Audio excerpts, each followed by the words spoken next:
Yo, Exotic, what's up? Raf? Raf?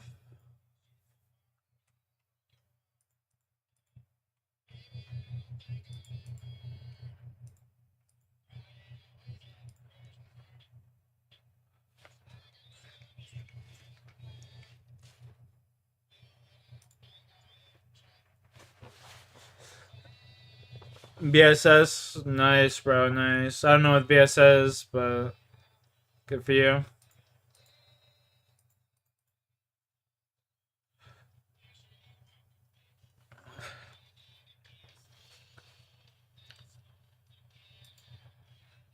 Bee Swarm Simulator.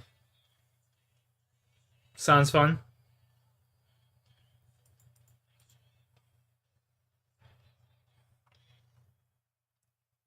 Mike, what's up? Mike, Tokes after this?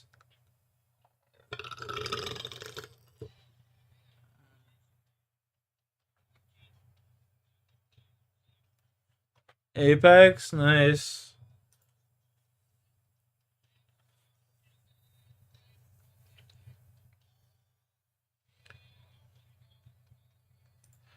I always have watch my crash on bang.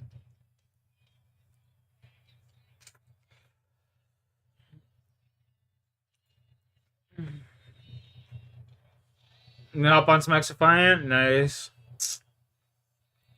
Yeah, I can do crossplay.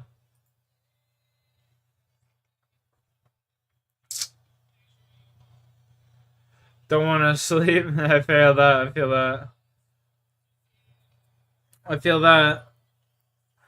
I'm gonna fucking rip a fat bull here in a minute.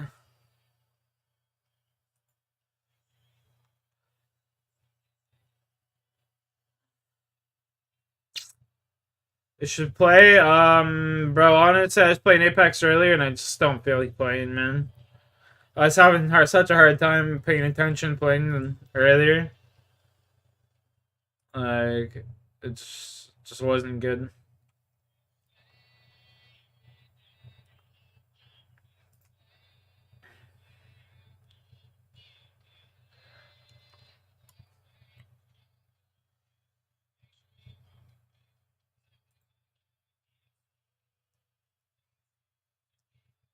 I just crushed my PB right there.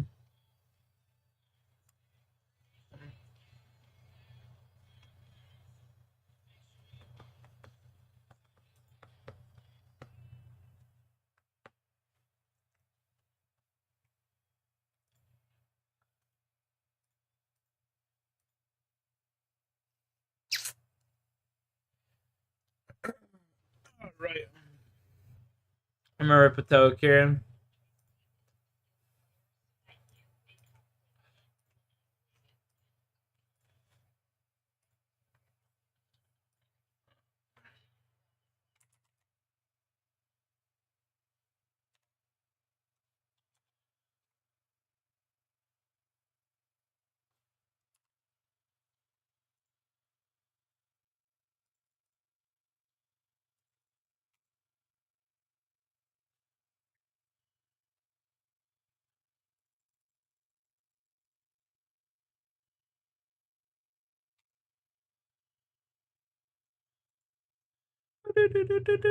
Yo, Sacred Abolisher, the GOAT.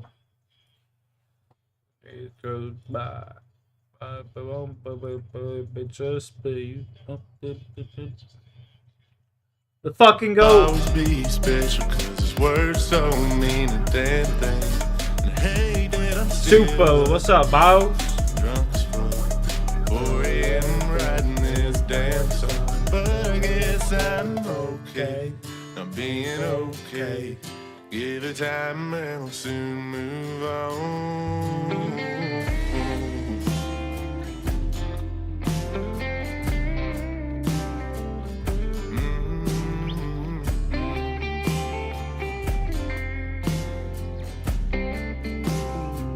You said my life was too fucked up. On the way to Tennessee, baby. With you, but here you go to the bar till 2, and I wanna know what he has that I don't.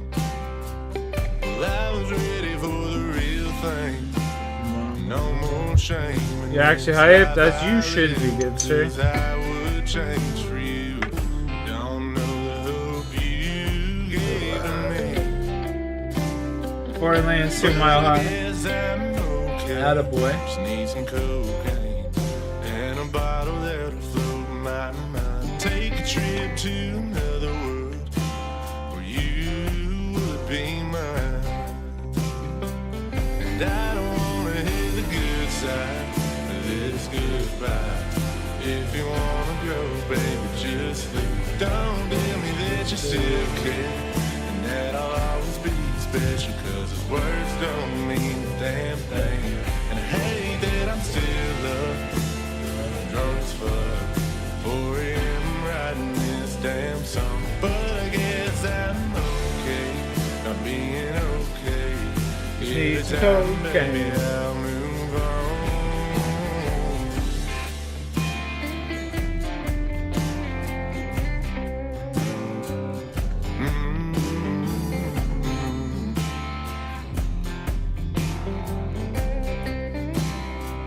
I found a couple of your long hairs in the passenger seat where you looked over and smiled at me. I guess a picture ain't worth as many words as they say.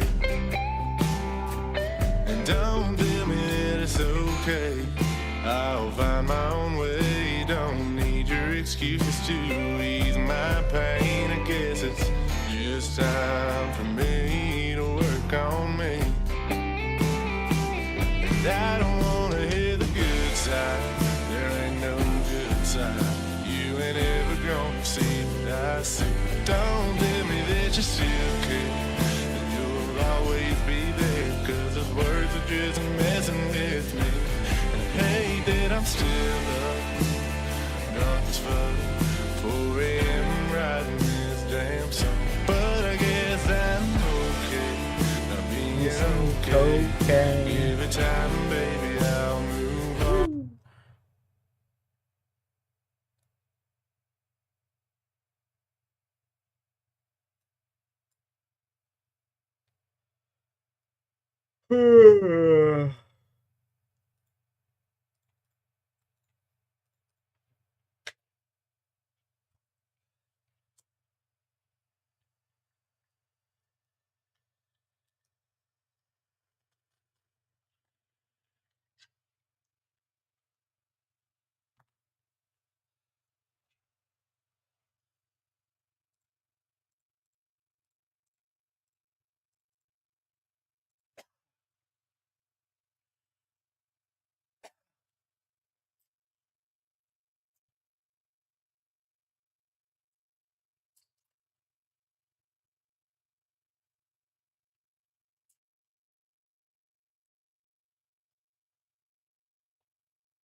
Fuck, man, I'm trying to find a video to watch here. Going through these potions too quick.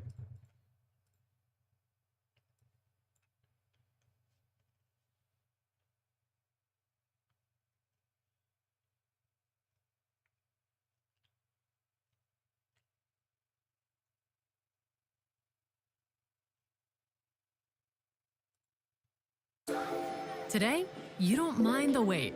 You've got the all-new Caesars Palace Online Casino. Hundreds of your favorite games from your favorite casino. A virtual unknown has exploded onto the professional cycling scene and skyrocketed directly to the top.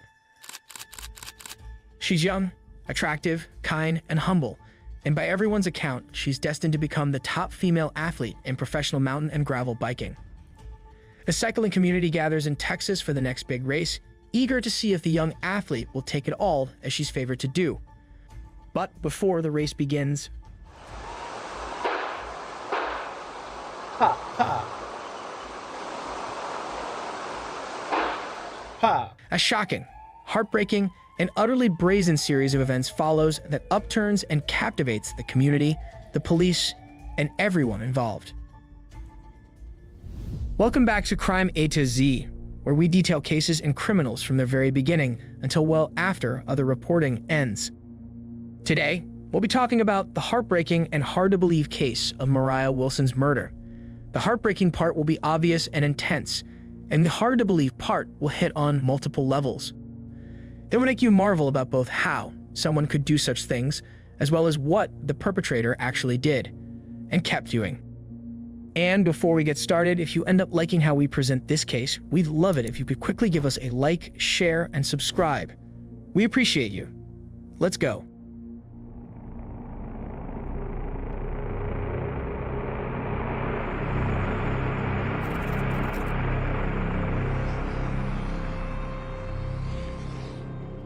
Anna Mariah Wilson was born on May 18, 1996 to parents Eric and Karen Wilson. Mariah, who was fondly known as Mo, grew up in Kirby, a small town in Vermont, along with her brother Matthew.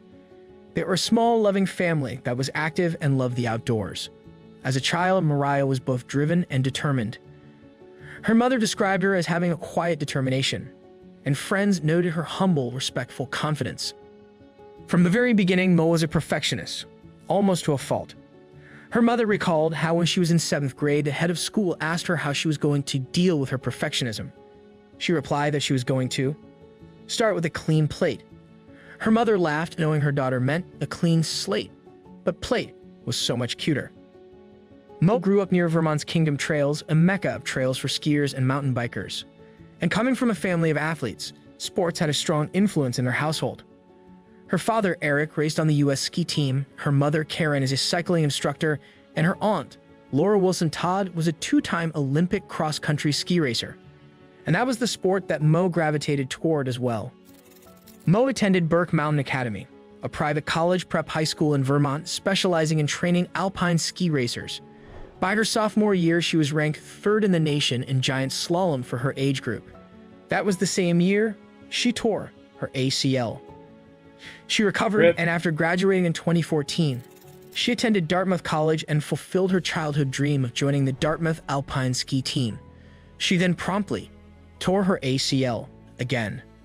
Believing in embracing adversity, she set out to tackle her injury head-on. She began cycling to rehabilitate her ACL and soon discovered a new passion. She wanted to become a professional cyclist.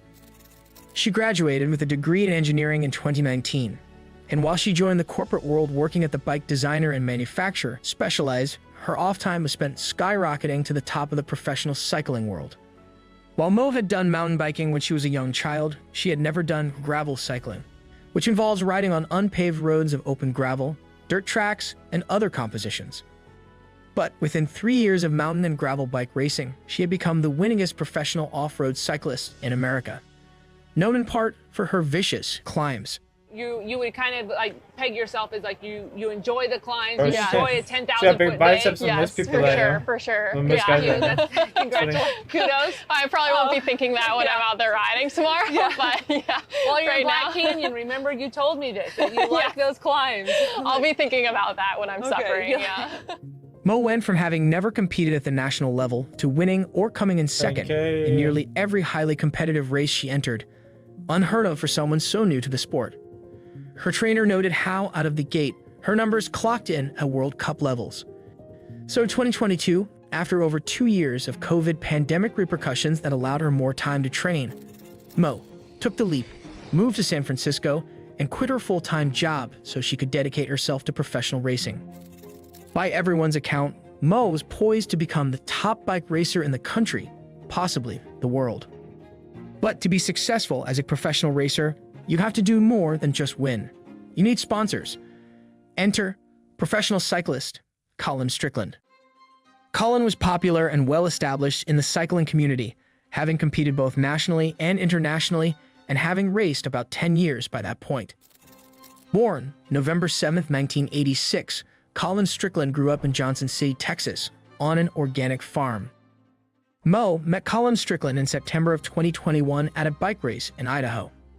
With Colin having landed sought-after sponsors like Red Bull, Allied Cycle Works, Raffi, and more, the two connected, with Colin advising her on the ropes of landing sponsorships.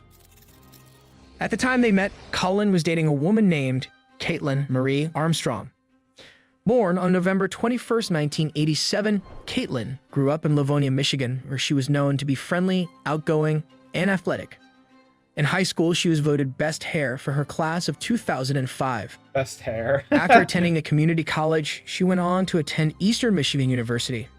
And after that, she entered the workforce in finance, then switched to being a real estate agent while also teaching yoga on the side as a certified yoga instructor. Caitlin and Colin had met on a dating app in 2019. They began an on-again, off-again relationship that would span 3 years. After they met, Caitlin started getting into cycling, like Colin. She became addicted to it and began racing on an amateur level. While they had their ups and downs, the couple continued seeing each other. Then, after the historic 2021 winter freeze in Texas resulted in Caitlin's apartment being flooded, the couple moved in together. They also started a business together restoring old trailers called Wheelhouse Mobile. One of the off-again periods of their relationship happened in October of that year, a month after Colin met Mo. The couple had gotten into it over Colin going on a mountain bike ride with Mo and some other female pro cyclists, and not inviting Caitlin. Yeah, how dare While you. Caitlin and Colin were broken up, he and Mo had a brief romantic relationship. Caitlin was also seeing other men at the time as well. Shortly after that, Colin and Caitlin decided to get back together, reverting his relationship with Mo back to a friendship and professional relationship, according to Colin.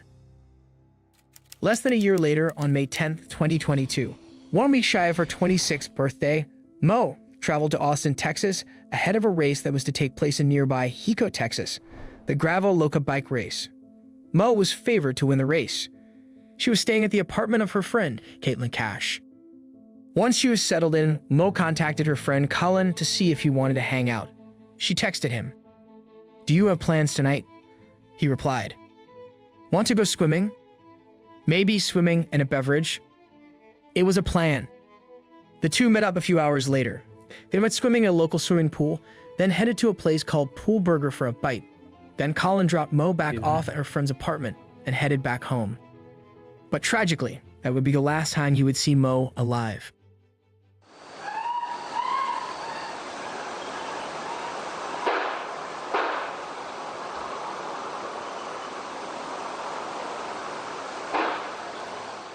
That was at just after 8:30 p.m. Caitlin Cash, the friend Mo was staying with, had been out herself that evening and arrived home about 10 p.m. to the unthinkable. She found her friend lifeless on the bathroom floor. She immediately called 911 as she began CPR. But her friend had been dead over 45 minutes by that point.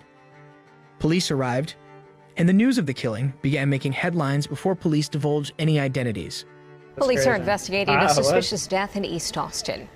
This happened on Maple Avenue near East 17th Street overnight. A woman called police saying she found her friend inside her house unresponsive and there was blood Was the near friend her. in on it? When officers arrived, they found the victim had gunshot wounds. EMS provided life-saving measures, but the woman later died from her injuries. Police do not know how long she was inside the home, but did call her death suspicious. It is unclear if a gun was found on scene. Cash shared that the only thing she noticed missing from the Woman shot apartment and was they call Mo's it racing bike. suspicious. Police would later find Yeah, it don't say. discarded in a bamboo patch near the apartment. Nearby surveillance footage captured a black Jeep SUV with a bike rack on the back leaving the area that evening. Once police learned that Mo was dropped off a few hours earlier by Colin Strickland, they wanted to pay him a visit. Upon arrival at his home the next morning, in his driveway they noticed a black Jeep SUV with a bike rack on the back. They called him into the station and he readily agreed. Once there, he was cooperative and transparent. He shared the history of he and Mo's 1 to 2 week romantic relationship the prior year. Throughout the interview, he spoke highly of Mo Wilson and her accomplishments, referring to her as the best female cyclist in the US and possibly the world. In contrast, when he referred to Caitlin Armstrong, he described her as a participant at bike races, while he was a racer. He reported that he asked her not to ride with him because she holds him back. He also shared how Caitlin was an extremely jealous person to the point of calling Mo multiple times, telling her that Colin was her boyfriend, not Mo's, and to stay away from him. He said her jealousy was the source of countless arguments. He shared that after he and Caitlin got back together, he continued to keep in touch with Mo professionally, but had to delete any text messages they sent and save Mo's number under a fake name to avoid conflict, since Caitlin had blocked Mo and other women's numbers from his phone in the past. He also acknowledged that he did not disclose to Caitlin that he was out with Mo the night of the murder. and even lied to her, telling her he was elsewhere. He told them that the Jeep in the driveway belonged to Caitlin, but that she was not aware of where Mo Wilson was staying. And he told police that he had bought handguns for both he and Caitlin after Caitlin had expressed concern for her personal safety while cycling alone. So now, they want to have a talk with Caitlin Armstrong. And as luck would have it, police discover that there's an outstanding arrest warrant for Caitlin skipping out after a Botox treatment without paying. After her procedure, she had left her maxed out credit card with an employee, saying she would get another card from her car, but she never returned. Police brought her in on that warrant. Caitlin Armstrong was not cooperative during the interview. What were you doing yesterday? I would like to leave, I think. Is there any explanation as far as why the vehicle would be over there? I would like to leave. Typically, innocent people are eager to share their lack of involvement and clear their names, but not Armstrong. It raised law enforcement's suspicions even further.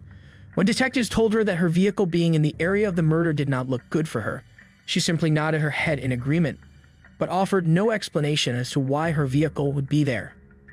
And when detectives told Armstrong that Colin and Mo had gone out together on the day of the murder, she told them, "I didn't have any idea that he saw or even went out with this girl, as of recently." They suspected her involvement, but they wouldn't be able to hold her long. They were told that Armstrong's date of birth turned out to be wrong on the arrest warrant, rendering it invalid. So, without enough cause to charge her with anything else, they had to let her go. Then, within 3 days of the murder, police received calls from 2 of Armstrong's friends, both of whom said they had a conversation with Armstrong, where she was extremely angry over what she felt was a romantic relationship between Mo and Colin. One of them stated that Armstrong was to the point of shaking with anger.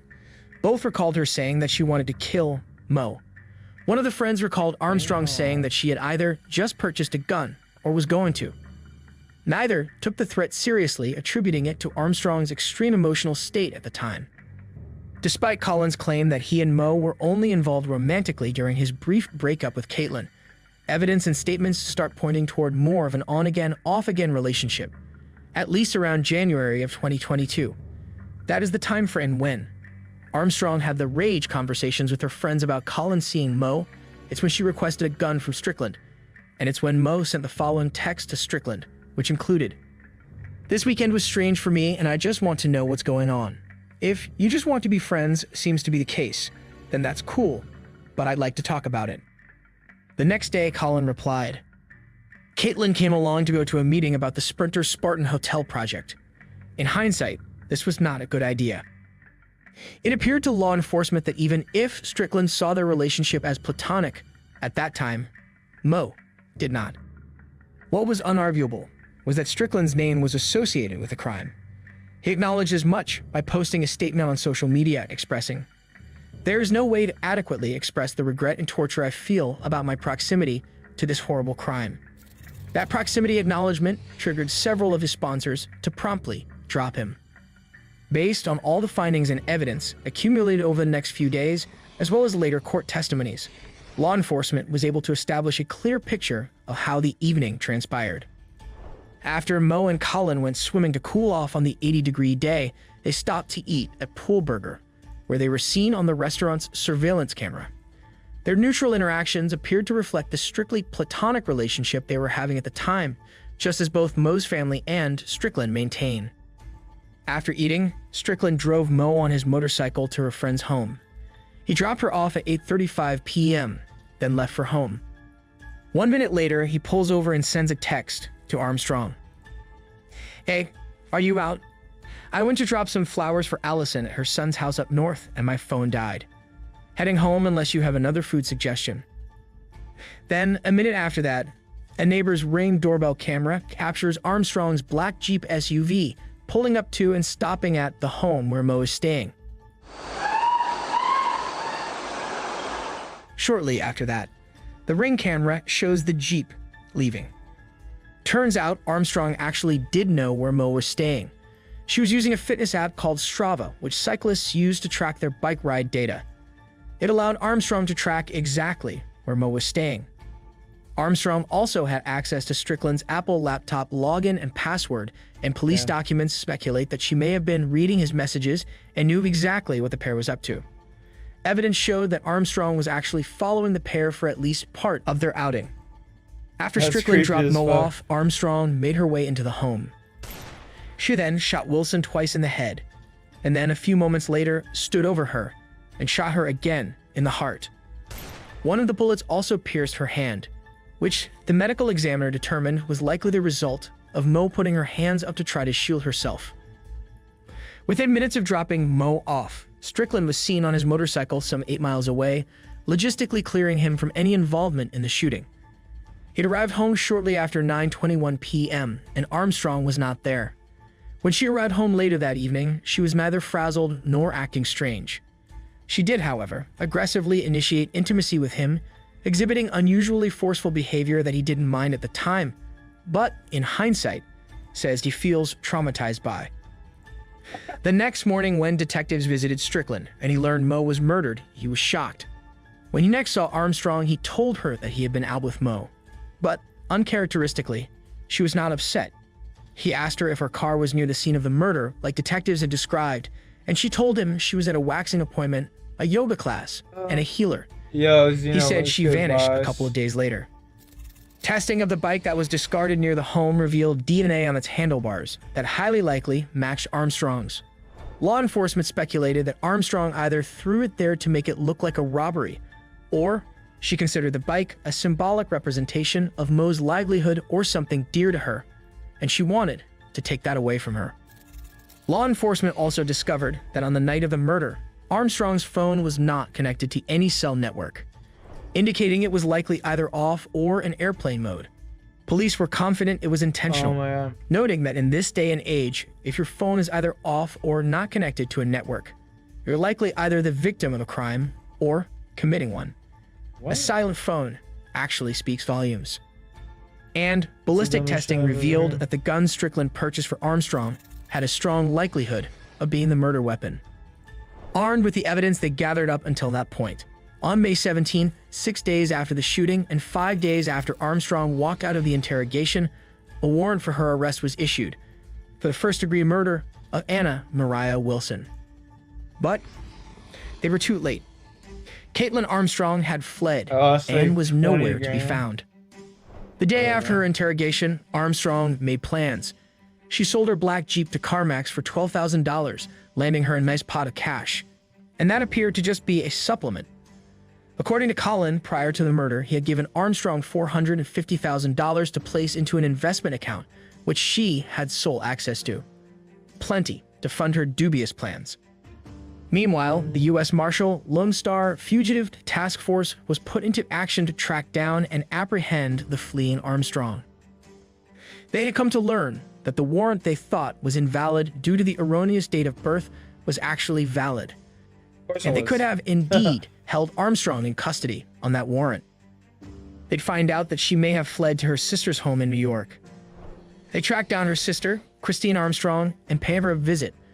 Christine shares that Caitlin had indeed been there, but was gone. The day after Armstrong sold her car, she boarded a plane from Austin to New York, headed for her sister's. She stayed a few days, then Christine dropped her off at the Newark, New Jersey airport to board a plane back home to Austin. But later, Caitlin called Christine and told her that she decided to drive the 1,700 miles or 2,700 kilometers back home instead of flying. Christine had not heard from her since. Authorities don't buy the driving back to Austin story.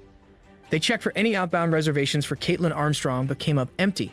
But recalling that her sister said her passport was missing, they asked Homeland Security to check for any travelers traveling under the name Christine Armstrong. They got a match. A Christine Armstrong boarded a one-way flight to Costa Rica. Caitlin Armstrong had used her sister's passport to flee to Costa Rica. Armstrong arrived in Costa Rica with a head start evading authorities. They were tracking her down remotely based on intel, but would not arrive to the country for a month. By then, in addition to Armstrong's original murder charge, unlawful flight to avoid prosecution was added, and the reward for her capture was placed at $21,000. Intelligence revealed that Armstrong was staying in hostels in Costa Rica, which didn't narrow the scope very much since there are an overwhelming number of hostels in the country. They then received a tip that Armstrong had connected with an American businessman there, so they called him. He originally hung up on them, thinking they were either telemarketers or scammers. But after the third attempt, they were able to identify themselves as U.S. Marshals and explain that they were looking for a fugitive named Caitlin Armstrong. They sent him a picture of her while they stayed on the line. He confirmed that that was the person he met at a yoga studio in Hoko, but that it didn't look exactly like her and that she was going by the name of Beth. He told them they could find her at a particular yoga studio in Hoko. Detectives arrived in Costa Rica hopeful. They canvassed the Hoko area and sifted through hours of surveillance video, but they came up empty. Then they got one more lead. It was in a small village on the Pacific coast called Santa Teresa. The town was tiny and full of American tourists, many of whom, to the detectives' dismay, resembled Caitlin Armstrong. When detectives arrived, they immediately spotted several women who looked like they could possibly be her. It was going to be tougher than they thought. Detectives made numerous acquaintances and had people contacting them for any sightings. They encountered a local restaurant owner who hailed from New York. He knew Armstrong but said she went by Ari, one of the numerous aliases they discovered. She had told him that she was trying to establish herself there as a yoga teacher. The restaurant owner had noticed a bandage on her face, which she told him she got from being hit by a surfboard, a reasonable cause. But they still couldn't track down Armstrong. So detectives got clever. They placed several ads posing as a hostel looking for a yoga instructor. It seemed promising, but after a week of no responses, it was time to throw in the towel. They left the small town and returned to San Jose, preparing to head back to the States. But before they could actually head out, they got a hit on the ad. A yoga instructor who was working at a hostel in Santa Teresa said she was interested. So they rushed back to the small town and to the hostel where the yoga instructor was said to be staying. They sent in a single detective to avoid scaring her off and to get a good look at her to confirm her identity. He pretended to be a tourist, and to throw her off, he only spoke to her in Spanish. That required her to pull up Google Translate on her phone. So each time she would be reading her phone, the detective would take the opportunity to get a better look at her. She had a bandage on her nose and her lips looked bigger. But her eyes were identical. It was her. On June 29th, 43 days after Caitlin Armstrong led authorities on a manhunt, she was arrested. She would be extradited and returned to jail in Texas, where, clearly a flight risk, she would be held on a $3.5 million bond. Turns out those bandages, the swollen lips, the hard time they were having finding her, was because she had started getting plastic surgery as soon as she arrived in Costa Rica. In addition to having cut and dyed her hair brown, Armstrong spent over $6,000 on cosmetic surgery. In a locker at the hostel she was staying at, along with her sister's passport, they found a receipt for both a nose job significantly altering the appearance of her nose, and a brow lift. Knowing she was a wanted woman, Armstrong tried to avoid taking the mandatory before and after photos, but the doctor performing the surgery insisted. Those photos would later be used in court, along with their conversations about her reluctance. 34-year-old Armstrong had used several fake names and stayed at various hostels to evade capture. She also began dating a man named Teal Ackerson. They went on a handful of dates, with Teal noting that Armstrong typically preferred to go to secluded places, which made sense to him once the truth was revealed. After he found out who she really was, he said that he had not recognized her from the photos put out by U.S. Marshals because she looked that different. While the spotlight was on the brazen fugitive who so callously murdered, then set out to protect her freedom in the most extreme manner possible. The focus deserved to be on the unique rising star whose life impacted so many around her. The cycling community and Mariah's friends and family mourned the tremendous loss of the woman who used whatever position she had to make a difference in whatever way she could. She wanted to do more than just win races. Trying to figure out, like, how can I make this more than just about that? Like, how can I inspire people? How can I give back to the cycling community? How can I bring more people into the sport? How can I make it more inclusive? Like, whatever it may be, like, all that stuff is really important to me, I think. And like, I want to find meaning and purpose in cycling that goes like far beyond the results. Her community mourned the unspeakable loss, the potential, the kindness, the person. On October 11, 2023, over a year after she was arrested and a few weeks before she was set to stand trial, Caitlin Armstrong escaped. She started by spending months vigorously training in her cell and throughout the facility, much of which was captured on jail video footage. Then she executed her meticulously planned escape by faking a leg injury that would get her from her jail cell to an outside doctor's office in town. Authorities believe she chose to fake a leg injury so that she wouldn't have to wear leg restraints. Once the appointment was over and they were walking out to the transport vehicle, she managed to bolt away from the two officers who were escorting her. She ran more than a block and tried to scale a 6-foot wall, but failed.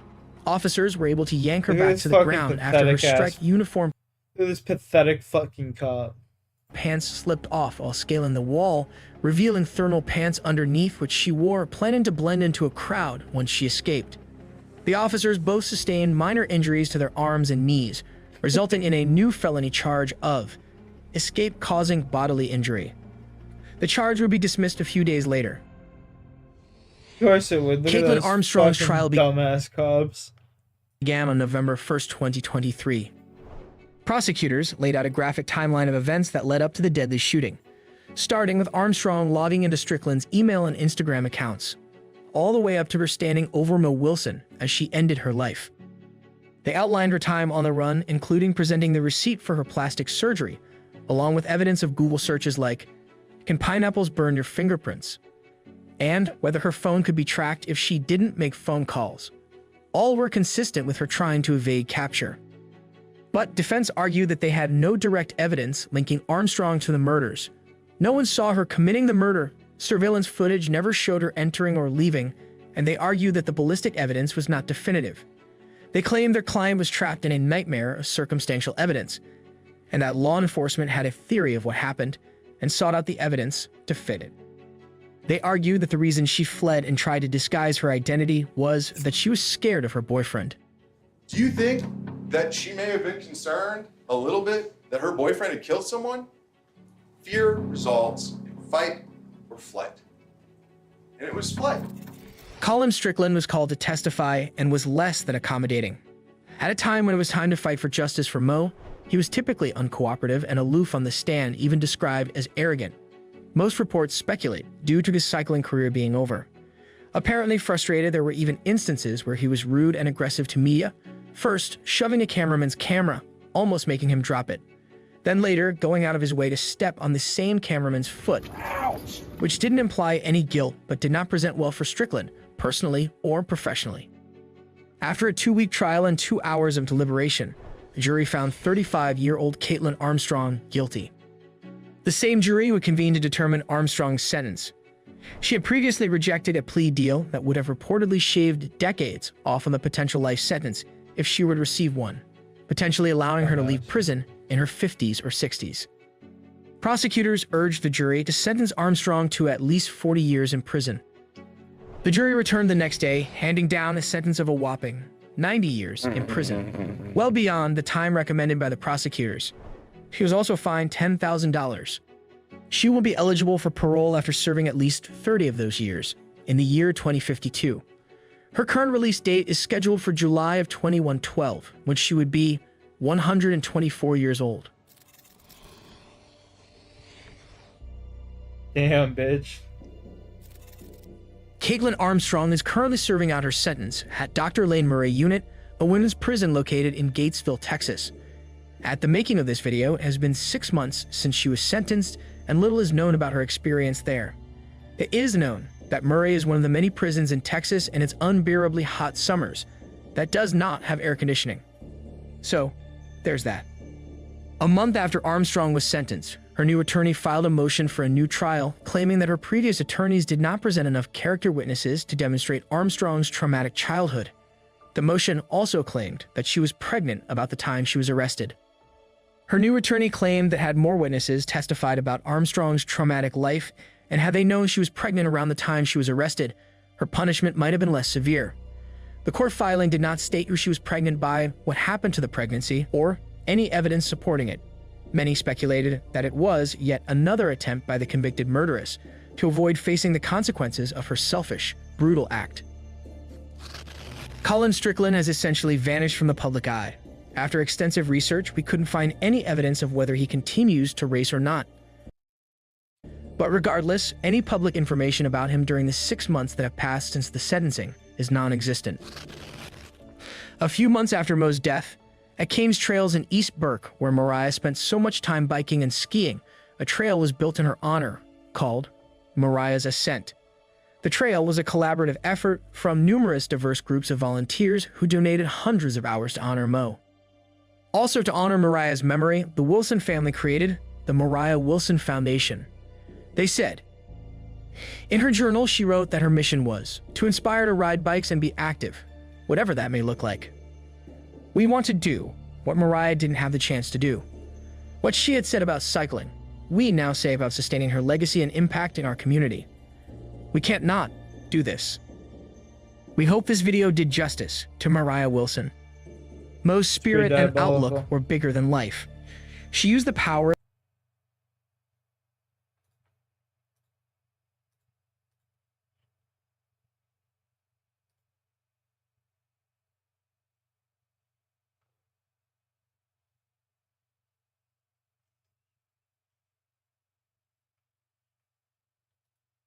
Yogo Nano presents the Snack Time Standoff. This cowboy wants a tasty snack. And this sheriff knows Yogo Nano is nutritious. Well, let's call that a win-win. Yogo Nano, it's your snack champ. When you wash your body, do you use a moldy loofah, a dirty washcloth, or you're that guy that just uses their hands while... I'm gonna peek this far side over here. This guy ulted. God damn it. On me, bang. Cracked one on the roof. Behind them. I'm coming up back. I'm coming up. On the bottom floor. On the bottom floor right here. I'm in all. Yes. He's in. I'm playing up. I have ulti height. Elevator. I have ulti height. I'm playing up. I can't play. Saw that. They're on height. I need help. I have your swing. You're good. I'm biting. Can't afford. Swing left, Etsy. On your right. I killed the bud. In the back. On the roof. I'm done. I crack bang. No, where's my gun? On me. That's one. Cat is one shot. No, behind you, Joel. Oh, dude. Man. God, why did my fucking fists come out, bro? I would have killed that kid. Okay, I got them all. You land here. Yeah, I'm gonna land in window. No, I landed on roof. Okay. I couldn't make it. Trust in the All Father. I threw a nade on your door. Scanning the area. Jumping out. Bro, what? I got double swinging. Right below you, Lux. I'm just dead now, like. Bro, this player has had a tough set. A real tough set, man. This player has had a tough set, man. That's okay. Oh, not good. I'm phasing up. I'm putting a fort up. Enemy, for you. Yeah, I think it's gonna be dog shit in PS4, bro. I'm playing out of bang ult. Hey, on the door. I almost cracked him. Waiting for scan. His teammates are deep. Armor ping. Hunter. I'm trying to watch you. I'm gonna grid. You can back up, dudes.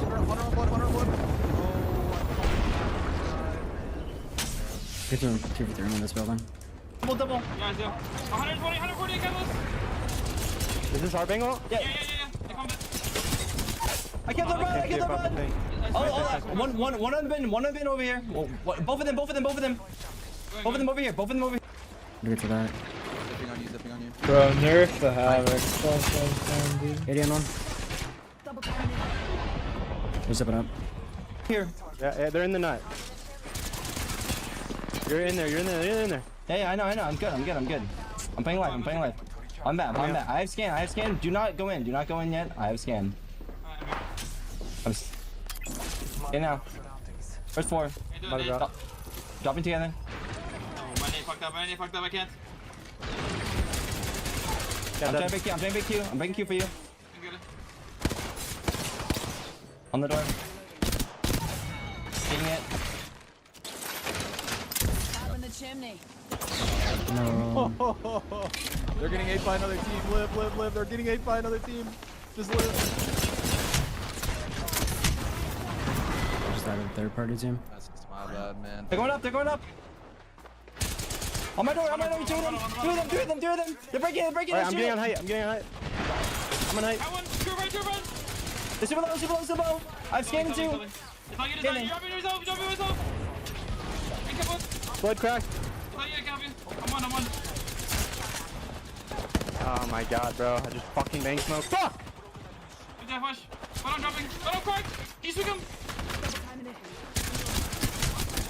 Hit him. No, I didn't make it in. He's in. By himself. He's trying to thirst. You have time. They're both bottom floor on the door. Coming through the door.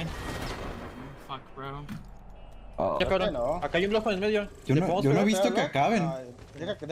Hay un mato aquí. Dispárale. Está roto. Muerto. Tira humos y avanzo. Tira humos y avanzo. Acá hay una arribita, Le pegué 50 luz. Ahí está el bloque, no está el bloque. Bajó, me está echando varios. Es que el vato tiene un equipo arriba. Estoy yendo. El equipo arriba le está empujando. Te está empujando el otro equipo. Está empujando el otro equipo. Sí, estoy. Este vato está un tiro. Es el otro equipo, el de la Catalyst aquí en esta esquina. Están aquí, el otro equipo, focuseanos. Un tiro atrás. Un tiro bloque. Pueden limpiar arriba tal vez. Arriba está un tiro, Nishul. Sí, limpiando arriba. Para las kills. Es que no. Oh, subo. Ahí tienes al bloque con un tiro. Aquí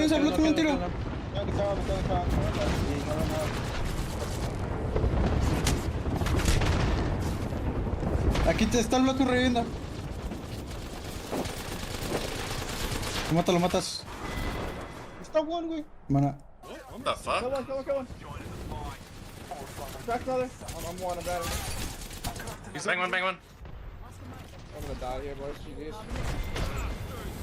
I got sniped! Oh, I got sniped too. Look left. They're heading there.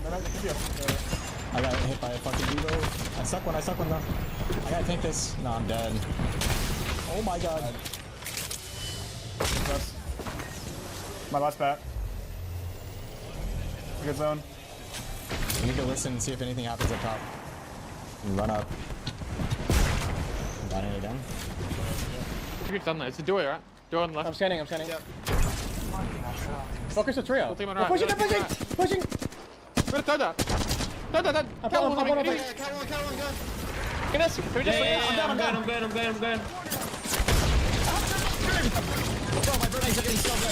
Nice. What is supposed to be? Raping.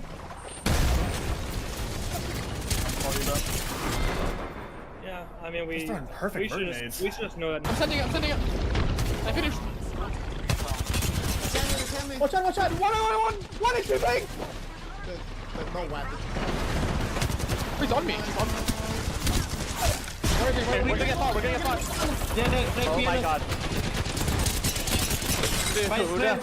I come on! Find it. One got it. I don't know where he is.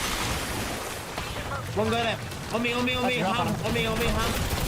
No, man. I didn't know you were dropping there. Fuck me. I needed the fucking swap, man. 1v1.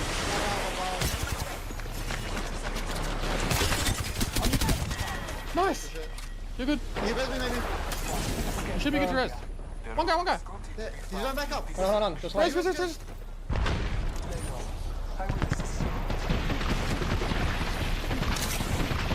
Batting. Somebody died. Find him, Obi. Can you get a bucket? I'm sick of him. Nice. KBD. No, it's just a longbow. Okay. Scan in 4 seconds. They camelled up the hill. I'm me!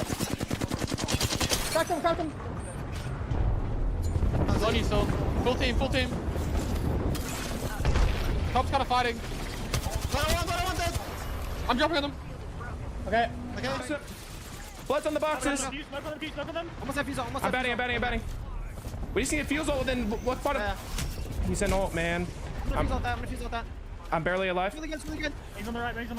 I'm just tying through everything because of this fucking ult. Got a Q in it. He's 1 HP here. Holy shit. Pop a bat, Oh, you're fine. Bro, he's just sitting there uncontested in Bloodhound ult shredding me, man. Like, I can't smoke him because he's an ult. On me. One. Dead. Dead. Oh, I'm still full safe on me. Full safe on me. I'm good as well. Good as well. Good as well. Releasing. Lots of teams. They got Go zip. Go zip. I'm running out of ammo. I have no ammo. I'm scanning. It's a 3v1. Shoot off. Try. Go win. It's one guy. Oh my god. Fuck this shit. Oh my god. What a move.